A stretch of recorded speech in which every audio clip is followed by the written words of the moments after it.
जन्म कुंडली में सूर्य की यह सबसे अनुकूल स्थितियों में से एक है।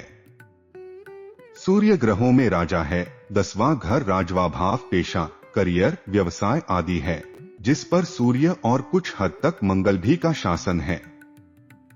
10वां घर पिता से संबंधित है और यदि सूर्य वहां है तो यह व्यक्ति के पिता के लिए फायदेमंद है।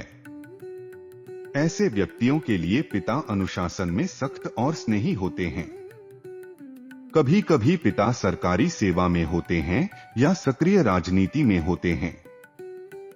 दोनों ही मामलों में पिता को व्यक्ति के पालन पोषण पर खर्च करने के लिए कम समय मिलता है और घरेलू नौकरों और निजी ट्यूटर्स को रखकर इसकी पूर्ति करता है। व्यक्ति भी पिता की बुढ़ापे में या पिता की किसी अन्य तरह की विकलांगता में उनकी बहुत अच्छी तरह से सेवा करता है। यहां तक कि वयस्क होने तक व्यक्ति को बचपन में पिता के सख्त अनुशासन के कारण पिता से एक तरह का आंतरिक डर रहता है। पिता आमतौर पर व्यक्ति के विवाहित जीवन में हस्तक्षेप नहीं करते हैं। हालांकि पिता 18 वर्ष की आयु तक संतान के किसी भी प्रेम संबंध को शायद ही कभी स्वीकार करता है और ऐसे किसी भी विकास के मामले में प्रत्यक्ष या अप्रत्यक्ष रूप से सभी तरीकों से इसे समाप्त करने की पूरी कोशिश करता है। इस संदर्भ में याद रखें कि प्रत्येक व्यक्ति अपने ग्रहों द्वारा शासित होता है और संतान के ग्रहों या इसके विपरीत दूसरे व्यक्ति के जीवन में बहुत कम प्रभाव पड़ता है, चाहे दोनों के बीच कोई भी संबंध हो। बच्चे का पिता के ग्रहों पर अधिकतम 5% प्रभाव हो सकता है, जबकि पिता का बच्चे के भाग्य और सौभाग्य पर मुश्किल से 5 से 10% प्रभाव होता है, चाहे पिता के पास केवल एक बच्चा हो या एक से अधिक बच्चे हों। 10वां घर मुख्य रूप से कमाई और आय के मुख्य स्रोत के प्रश्न पर शासन करता है।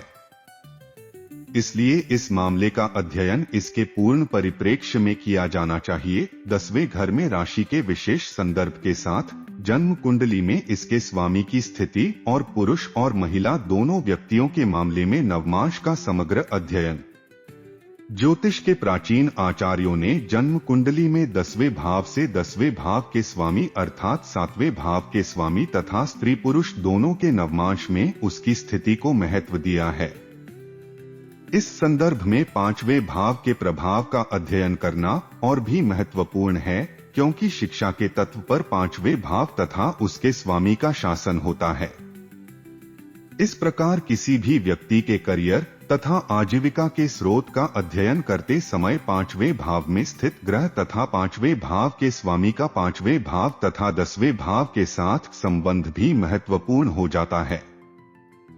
कई मामलों में देखा गया है कि व्यक्ति प्राप्त शिक्षा से पूरी तरह विमुख हो गया है या अलग हो गया है तथा पूरी तरह से अलग पेशे, व्यवसाय, रोजगार, व्यवसाय या स्वरोजगार में चला गया है, जिसमें कभी कभी सक्रिय राजनीति तथा सामाजिक कार्य भी शामिल होते हैं। इस प्रकार किसी व्यक्ति की आजीविका के स्रोत से निपटने के दौरान जन्म कुंडली तथा नवमांश में 10वें भाव 7वें भाव भी के अध्ययन के अलावा 5वें भाव तथा उसके स्वामी का भी अध्ययन किया जाना चाहिए। 10वें भाव का एक और महत्व है क्योंकि यह पिता को नियंत्रित करता है। कई मामलों में व्यक्ति पिता की आजीविका की रेखा का अनुसरण करता है। उदाहरण के लिए एक वकील का बेटा या बेटी वकील बन जाता है, मेडिकल मैन का बेटा या बेटी मेडिकल लाइन के लिए उपयुक्त माना जाता है और अक्सर बच्चे को पिता की आजीविका की रेखा में लाने के लिए सर्वोत्तम प्रयास किए जाते हैं।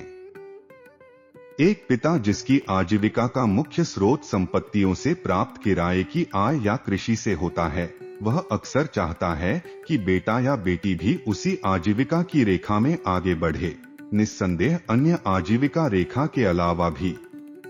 यह उपरोक्त संदर्भ में है कि 10वें भाव में सूर्य विशेष महत्व रखता है। इसमें कोई संदेह नहीं है कि 10वें भाव में अन्य ग्रहों का भी समान महत्व है।